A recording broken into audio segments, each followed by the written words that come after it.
We're going to take a look at calculating the payback period when the cash flows being generated by the capital investment are going to be uneven. It's going to be different amounts over every year over the life of the project.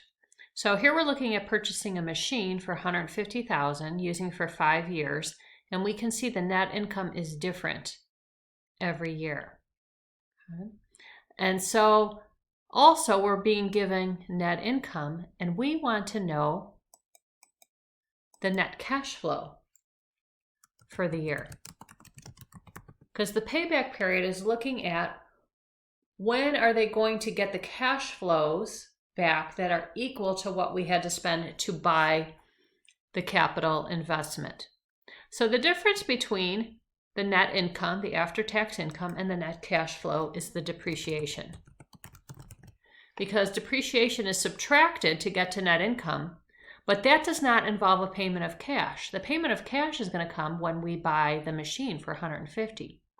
So we want to add back the depreciation in order to arrive at our net cash flow. So depreciation expense under straight line is calculated by taking the cost of the asset minus the salvage value and then dividing that number by the useful life.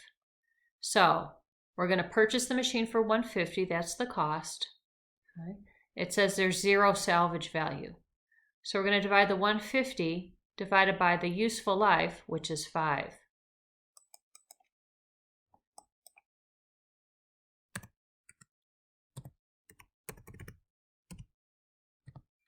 So we can see our depreciation is going to be $30,000, and it'll be $30,000 every year.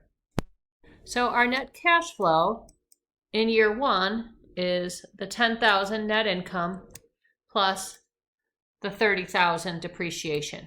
Our net cash flow will be $40,000. And we can add the net income and depreciation for every year in the useful life to arrive at the net cash flow for the year.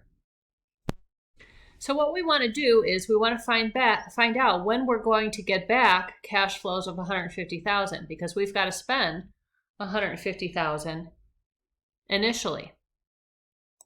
So when we buy the machine, our cumulative cash flows will be a negative $150,000 because that's when we've paid. Well, then at the end of year 1, when we get back the $40,000 in cash flows, oops, that's not what I meant to do.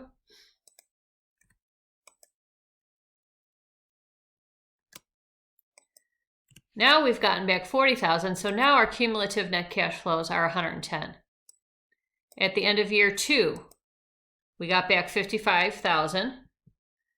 So now we have cumulative cash flows of negative $55,000. Now year 3, we're going to get back $80,000. So in year 3 is when we end up getting back the rest of our investment. Sometime during year 3 is where we hit our payback period, because now we will have earned back the $150,000. So it's 2 full years plus part of year 3. So to figure out what the payback period is, we're going to take the cash flows that need to be generated in year 3. We need to get back $55,000 out of the total cash flows we're going to get in year 3 of $80,000. So let me turn that into a decimal. It'll be 0.688. I guess we'll go 0.69. So it's 2 full years plus 0.69 of the 3rd year. So our payback period is going to be 2.69 years. So there's our answer. That's our payback period.